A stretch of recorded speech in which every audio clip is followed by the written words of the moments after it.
Welcome na sab mga kadyadisi sa atong sambingay sa Kristohanon, mga minugbong storya nga adunay mga dagkong lesson nga ma-apply sa atong kinabuhi samtang kita nangalagad sa atong buhi nga Dios. Kung ikaw usa ka magwali sa pulong sa Dios, magamit yun nimo ni mga storya ha. Actually daghan na kay tang na-upload kung bag-o pa kani nga channel, nag-upload ta og daghan kayong mga sambingay sa Kristohanon nga ma-apply gyud nato magamit sa pag-share sa pulong sa Dios. O kini itong sambingay karon mga kadyadisi, ah, ang makuha natong lesson ni dako nga lesson nga ang pulong sa Dios mao gyud silbi suga sa atong kinabuhi para masabtan nimo nganong importante kayo ang pag-meditate, pagbasa sa pulong sa Dios. Hopefully nga matapos nimo ning maong sambingay.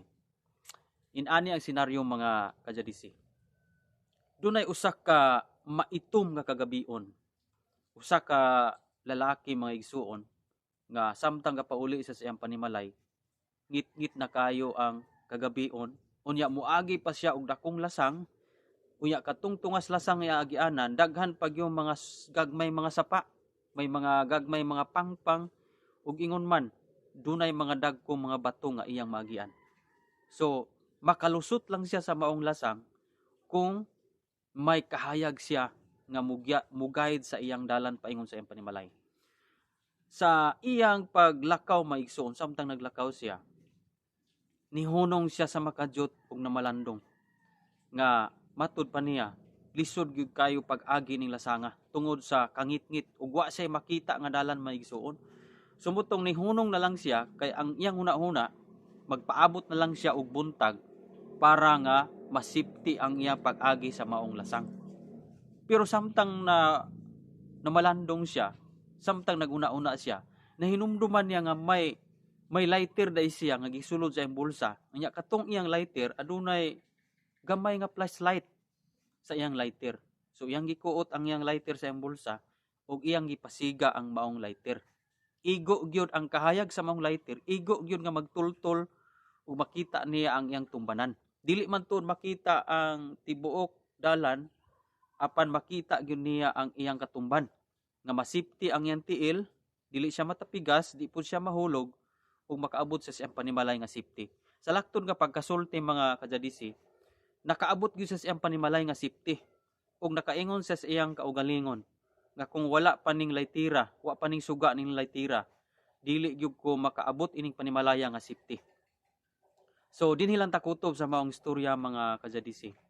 Ang dakong lesson nga tong makuha nini, ang pulong sa Dios nahisama sa usa ka kahayag nga gipagula sa maong lighter. Ang pagtulon-an nga tumakuha sa pulong sa Dios, mao ni ang kahayag nga magtultol nato sa dalan nga atong pagalaktan. Abi nimo mga kadyadisi, kung wala ang pulong sa Dios, dili gyud safety atong kinabuhi ni kalibutana. Kay not literal ining kalibutana, makayunta nga hayag ni siya ug maadlaw, pero spiritually kining kalibutana nga atong gipuy-an, puno ni siya sa kangitngit, puno kini siya sa mga buhat sa kaaway nga pwede gyung mangitngitan ang atong espirituhanong bahin. Pero nganong naa man gyud Biblia, nganong naa man ang pulong sa Dios? Tungod kay ang gamit sa pulong sa Dios mao ang nagsilbing kahayag nato nga samtang nataning kalibutan sa kangitngit, madanagan kita sa pagtulon-an gikan sa pulong sa Dios. Munang niingon sa Salmo 119 verse 105 nga ang imong pulong maoy kahayag ug maoy suga nga magtultol sa akong pagalaktan, di ba? Gingon diya sa mong verse. So sumala sa mong sambingay, hapit na nawad-an og paglamang mang tao tungod kay nalimtan niya ang lighter nga naa sa iyang bulsa, pero sa dihang nahinumduman niya ang lighter sa iyang bulsa mga igsuon, nahimo nga nabalik ang iyang paglaom og nakita niya ang iyang gilaktan og na-safety siya, wala siya natapigas, wala po siya nahapla, wala po siya nadagma sa mga bato tungod kay bisan gamay lang kahayag sa iyang lighter, pero mao toy nagsilbing giya nga makaabot sa siyang panimalay nga safety. Inana po sa atong kinabuhing espirituhanon mga igsuon, nanginahanglan kita og pulong sa Dios. Kay nganuman ang pulong sa Dios mao gini ang kahayag sa atong kinabuhi. Kung ikaw karon mibati ka og kangitngit sa imong espirituhanon, na wala ko kabalo kung unsa imong sitwasyon, pero spiritually basin aduna kay nasinati nga kangitngit, kabugaton, hinumdumi nga ang pulong sa Dios mao ni atong kahayag ug mao po ni maghatag natong kagaan sa atong kinabuhi. kung may kahayag makita gyud nimo ang imuang pagalaktan. Inana kanindot ang pulong sa Dios. So unsa may atong buhaton aning pulong sa Dios? Aton ni siyang pamalandungan. Aton ni siyang tun-an atong bagabasahon, no? Daghang mga tawo nga gikalimtan na laman ang pulong sa Dios. Wala nay binasahan, wala nay pamalandong, wala nay gisalikway na ang pagtuon sa pulong sa Dios. Kung atong isalikway igsuon ang pagtuon sa pulong sa Dios, diha magsugod nga mapuno tas kabalaka. Diha magsugod nga magkawala ang atong paglaom. Tanawa tong maong sambingay. Maghulat na lang unta siya buntag tungod kay nawad-an siya paglaom nga makatultol pas dalan tungod kay dako kayong lasang ang iyang yagian. Pero sadyang nahinumduman niya ang lighter mga igsoon nga naisuga. Nabalik ang iyang dakong paglaom og nakalakaw siya nga safety paabot sa iyang panimalay. Mao po ni mahitabo tong kinabuhi. Panahon di ay nga malimot tas pulong sa Dios. Munay panahon nga mapuno tas kabalaka, mapuno ta sa wala na mawad-an tas paglaom. Pero ang nakanindot kung hinumduman nato pagbalik ang nalimtan nato nga pulong ang pulong sa Dios. Kung atong tun-an pagbalik, atong basahon, pamalandungan o atog yung studihan sa matag adlaw, mao kini maghatag natog kahayag sa tong kasing-kasing una-una.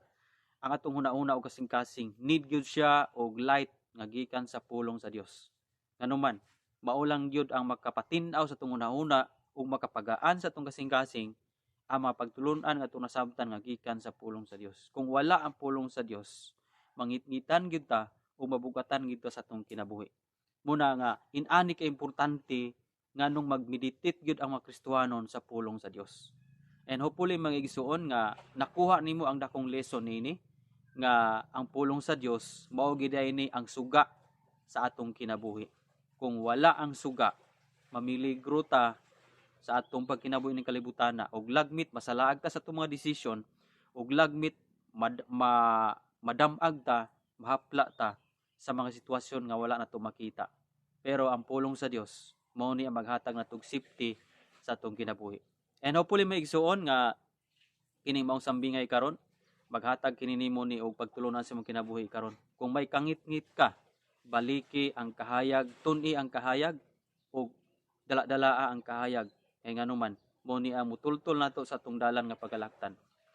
Salamat kay maigsuon, hopefully nga ma-share po nato ning mao nga sambingay ngadto sa atong mga kaubang Kristiyanon, especially kung ikaw sa kapastor o kung dili man ka pastor magwali ka sa pulong sa Dios, nakay taas pagwali sa pulong sa Dios, nindot kay ni atong mga sambingay nga magamit nato para mas mapasabot nato pag-ayo ang unsa gyud ang lalom nga kahulugan sa mga pulong, mga bersikulo nga atong gisir sa mga tawo. So, kung bago pa kalingat channel, ayaw kalimot maigsuon sa pag-subscribe. O kung nakasubscribe na ka, ayaw kalimot sa pagbisita kung doon na kay ganahan nga mga sambingay, na kay mga topic nga nanginahanglan o mga storya, mga sambingay. So, susiha lang atong mga sambingay. Kay more or less nas mga 400 ka mga stories nga atong na-upload na diri sa atong YouTube channel JC Vlog TV. So kanang mga 400 ka storya, lain-lain ni siya mga topiko nga mapahaom nato sa ato ang mga giwali sa atong mga kaigsuunan.